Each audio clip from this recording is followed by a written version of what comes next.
Friends, మోక్ష వంటలకి స్వాగతం. ఈరోజు చింతకాయతో పులిహోర ఎలా చేయాలో చూద్దాం. ఇది నిజంగా సూపర్ ఉంటుంది ఫ్రెండ్స్, తప్పకుండా ఒకసారి ట్రై చేసి చూడండి.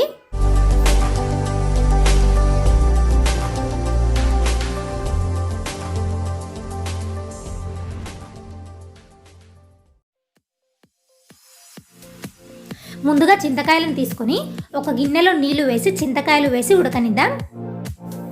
ఈ చింతకాయ పులిహోరకి చింతకాయలు కొద్దిగా బాగా ఉడికితే బాగుంటుంది ఫ్రెండ్స్, ఎందుకంటే పులుపంతా ఈ చింతకాయల నుంచి రావాలి కాబట్టి.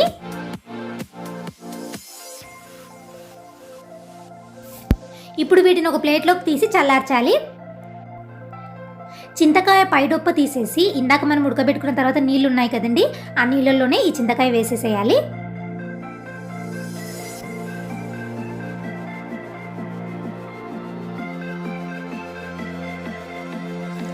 మొత్తం ఇలా వేసేసిన తర్వాత చింతకాయలో ఉన్న గుజ్జంతా నీళ్ళలోకి వెళ్ళాలి కాబట్టి ఒకసారి ఇలా పిసికితే సరిపోతుందండి.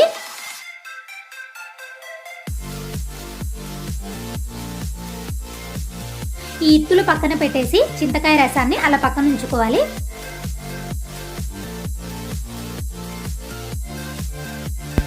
ఇప్పుడు స్టవ్ వెలిగించి బాండి పెట్టి ఆయిల్ హీట్ చేస్తున్నానండి. ఆయిల్ హీట్ అయింది. తాలింపు గింజలు, మినప్పప్పు, ఇవి కొంచెం వేగిన తర్వాత మనం పచ్చిమిర్చి వేసుకుందామండి.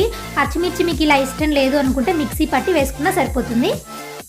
అలాగే కొన్ని పల్లీలు, ఇవి కొంచెం వేగాయి కదండి. ఇప్పుడు ఎండుమిర్చి, కరివేపాకు వేస్తున్నాను. ఇందాక ప్రిపేర్ చేసి పెట్టిన చింతకాయ రసం అలాగే టేస్ట్కి సరిపడా ఉప్పు వేసుకొని కలుపుకుందాం. ఒక స్పూన్ పసుపు,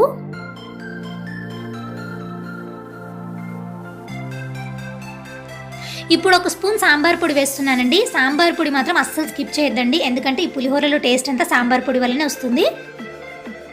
నూనె ఇలా పైకి తేలుతుంది కదండి, ఇప్పుడు స్టవ్ ఆఫ్ చేసేద్దాం.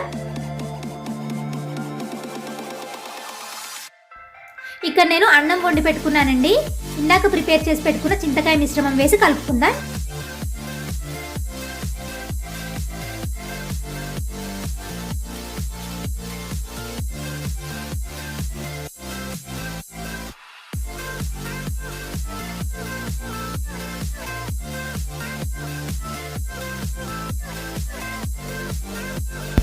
ఓకే ఫ్రెండ్స్, చింతకాయ పులిహోర రెడీ అయిపోయింది. ఈ వీడియో కనుక మీకు నచ్చినట్లయితే మా ఛానల్ని సబ్స్క్రైబ్ చేసుకోండి, పక్కనే ఉన్న బెల్ ఐకాన్ని క్లిక్ చేయండి, లైక్ చేయండి, షేర్ చేయండి. థ్యాంక్స్.